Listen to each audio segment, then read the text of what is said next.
Today on the Templar Report, we're going to talk about the horrible incidents in Ohio and El Paso and the people behind them. And I mean the real people behind them, not the CNN version of the people behind them. And you'll be very surprised who these guys actually are. And I'll tell you one thing, they're nothing to do with Trump. We're also going to talk about the unspeakable, black crime figures. Ooh, scary stuff. We'll have the police around now.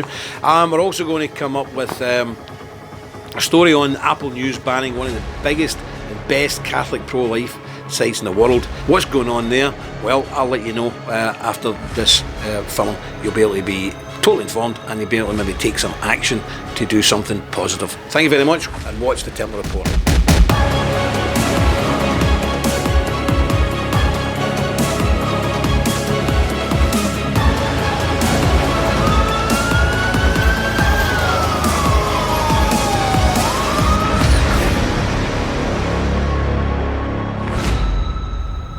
Hello again, Jim Dowson here, guest presenter with the Templar Report. Bad news again this week, mass shootings in America. Well, you know, thousands of people are shot dead in America, in the hood and the ghettos every year. So there's always these mass shootings, but because they are done by a certain section of society, nobody really says anything. But anyway, let's address the obvious. El Paso. Templars would like to express our deepest condolences and offer our prayers for the families of those who lost their lives to this lunatic, and to the survivors. May you recover soon and fully. And it's a very difficult time for people who live in Northern Ireland, so we know all about mass shootings and things like that. It's not easy, it's very difficult. But let's just remember this was done by a deranged individual, and people are putting it down to some kind of domestic terror.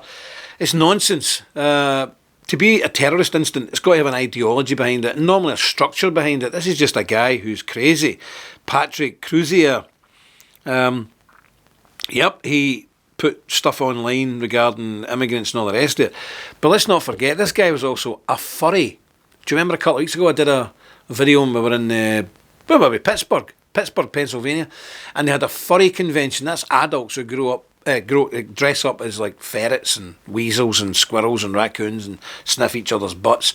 And I told you then that the hotel staff had walked out because these people were bringing their own litter trays into the rooms and scratching about and defecating in them rather than use the toilet. So that's who that guy was. So was he a right-wing radical guy, or was he a very disturbed, crazy as a fruit bat individual?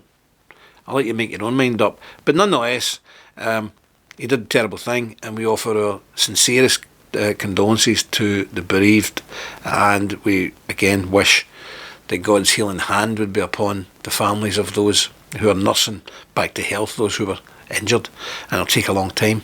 But don't forget God in it all, because God can heal everything, and these trials are sent to us for a purpose. Sometimes we don't know what the purpose is, and I certainly don't.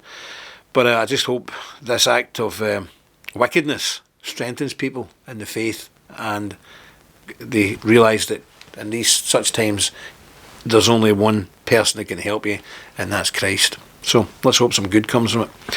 But I also want to talk about the other shooting in America the same day, which has been almost overlooked, and this was the shooting in Dayton, Ohio.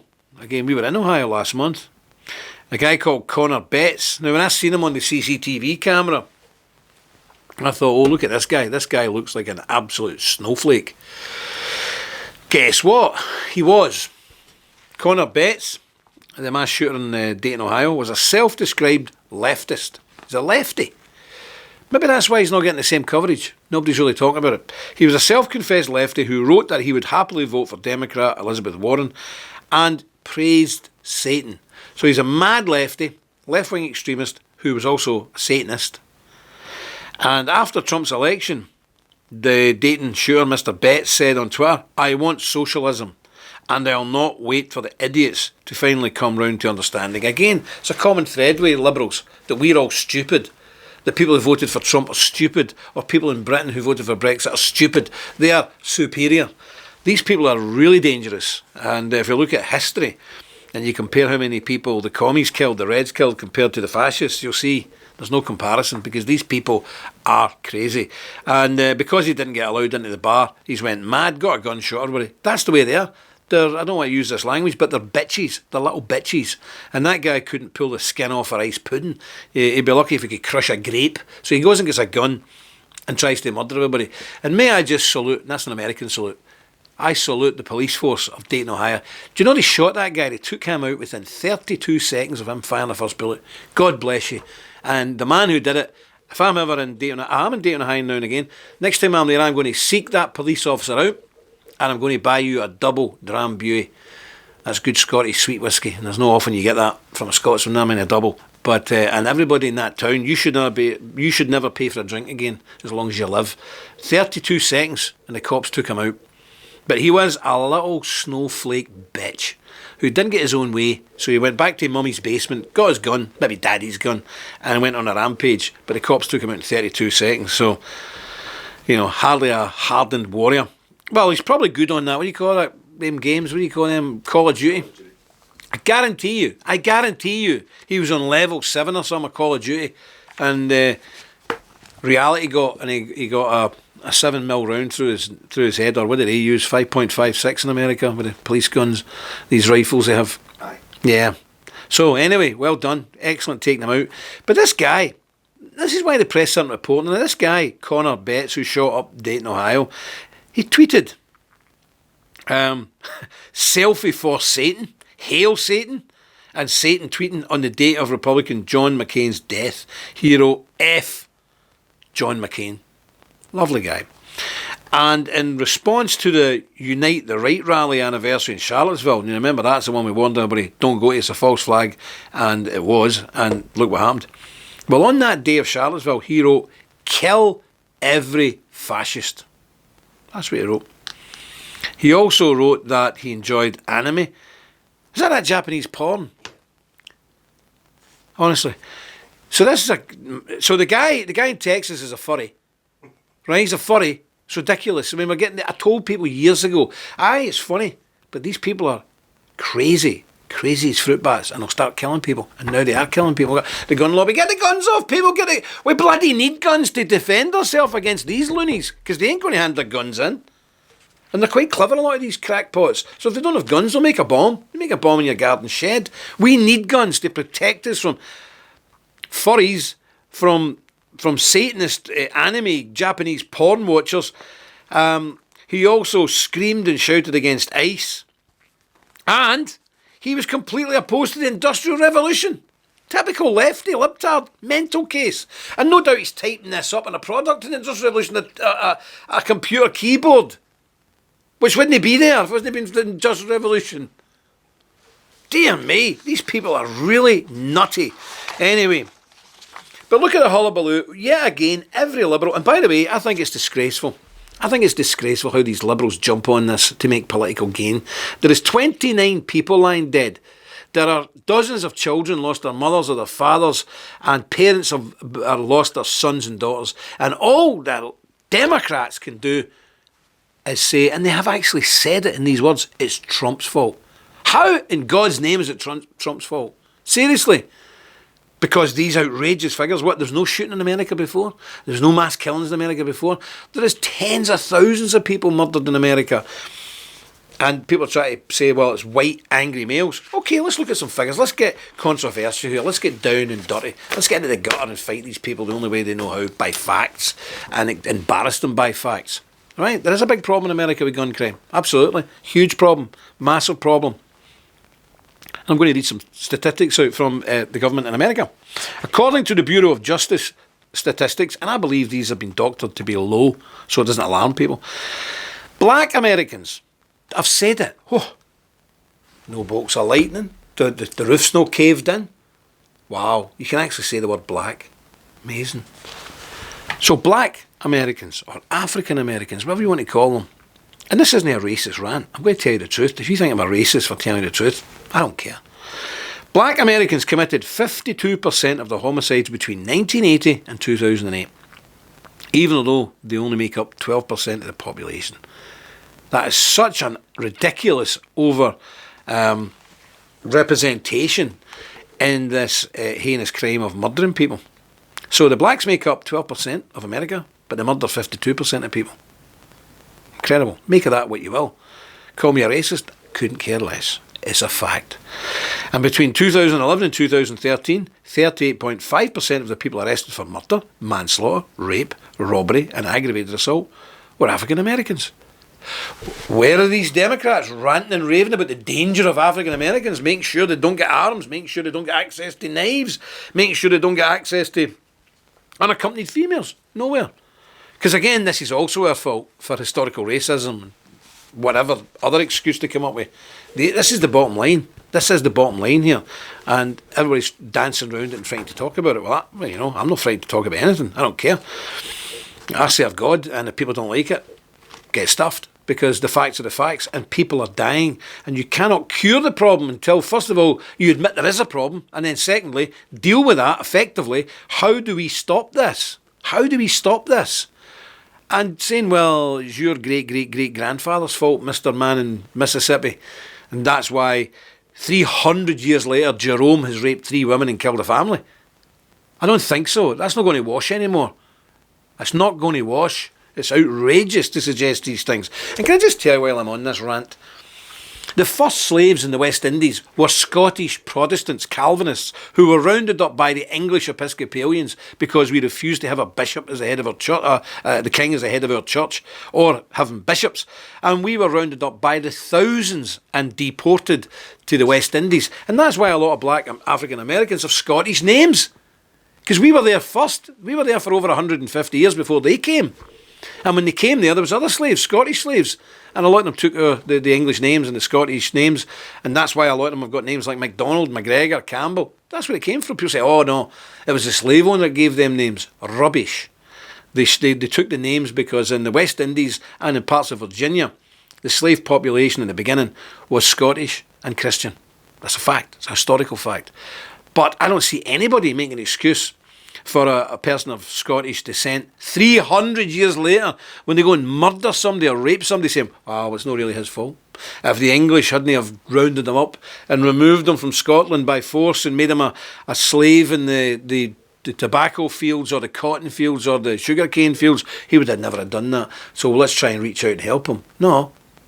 They put him in jail, rightly so, and press for the death penalty in the sensible states, and rightly so. Nobody makes excuses for something that happened 300 years ago. What a load of rubbish. Utter rubbish. So, again, back to these stats. According to the 2010 National Victimisation Survey, black men, African Americans, are responsible for 33% of forcible rape, despite only being 6% of the population. It's unbelievable. It's outrageous. There's obviously a problem here. But nobody talks about it. Why does nobody talk about it? I'll tell you why. Because guys like Connor Betts, the Dayton, Ohio shooter, and his mad lefty friends would have you all over the internet as a racist for even daring mentioning something like that. That's where we are in today's society in America. The obvious is ignored and the easy target is picked every time. So all this is Trump's fault. All of this is white, WASP, Christian, gammon, right-wing, angry white men's fault. Utter rubbish. We've just seen here, one of them's a furry, obviously bonkers, and the other one is a devil-worshipping, self-confessed, lefty, Bernie Sanders supporting libtard. There's where we are. So, if that's upset some people, fantastic. Hope it does, because you need to get a grip of yourself and go and look at these figures. Don't take my word for it. Go and look at it yourself and you'll see what's going on. And by the way, I've been to America many times. I don't know anybody in America who would deny these figures or deny there's a problem. But what I do see is millions of people in America terrified to talk about them. Because you'll go to jail or you'll be classed as some kind of crazed racist. There's nothing racist about telling the truth, and there's nothing racist about wanting to protect your particular clan, tribe, people from attacks and murder from another group of individuals. Nothing racist about that at all. And by the way, we've got loads of black people in the Templars. There's no problem at all. And even they, and some of our law enforcement officers, they've told us there is a problem, and nobody will own up to the problem. Nobody will deal with the problem because it's all wrapped up in this race politics, race identity that Hillary Clinton and the Democrats have been so successful in promoting. So nobody can talk about these matters because immediately you're beyond the pale as a racist. And that's what's costing thousands of lives in America every year. It's them, it's the lefties, it's the libtards who won't deal with it. Anyway, moving on, I want to quickly show you that, tell you about this as well. I'm very pro-life, been pro-life for years, been to America, done a lot of protesting and picketing the clinics in America, Planned Parenthood and other demonic maniacs like them. And there's always been one big Catholic news site, Life Site News. I'm sure many of you know Life Site News. It's a wonderful site. Well, Apple has banned the top news pro-life site, Life Site News. They've banned it because it says they're intolerant. So Apple News has abruptly taken down and barred the pro-life Catholic news site, Life Site News, from its newsfeed. Apple claimed the Life Site channel didn't comply with their Apple News guidelines. Specifically, they stated that Life Site's channel content shows intolerance towards a specific group. Abortion-minded women are now a specific group. Is that like an ethnic group or something? Is that, what are they? What are you talking about? And Life Site News aren't being hateful. They're reaching out with love and compassion to try and save these women from making the biggest mistake of their life. I actually do pro-life counselling. And many, many women in their late 40s and 50s, I've seen them screaming on the floor in my office because it's all come back what they'd done 25, 30 years before. And they go through their whole life knowing what they'd done was wrong, and eventually it hits them like a brick. I'm in my 50s now, and that's when your own mortality starts to kick in. You realise, I ain't got long for this planet. There's a lot more behind me that's in front of me.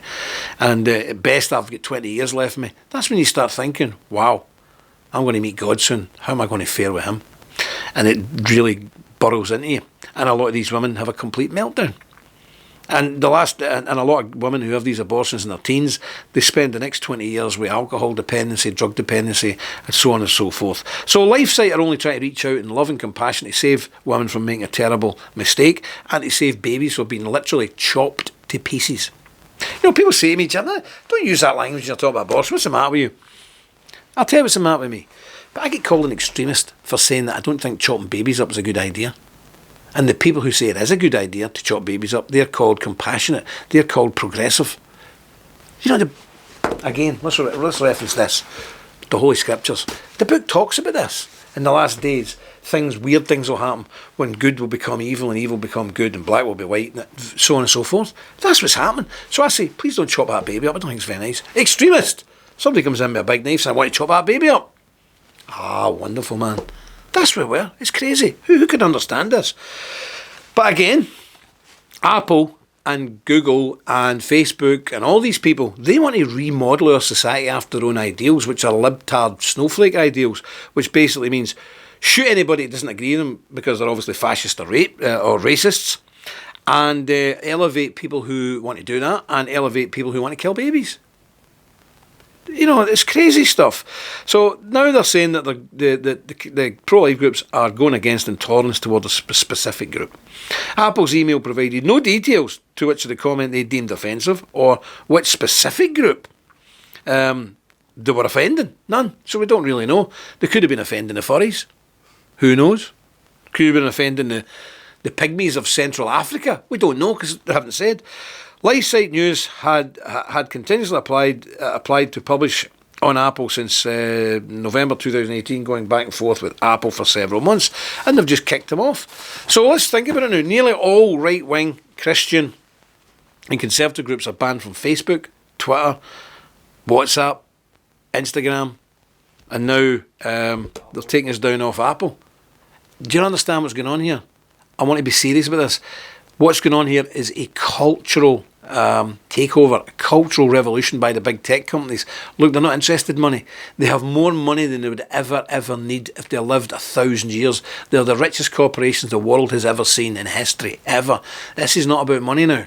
They want to start a revolution, a social revolution right across the world where they control what you think. So that means Facebook have 77 genders you can describe yourself as in the Facebook when you're signing up. 77 genders.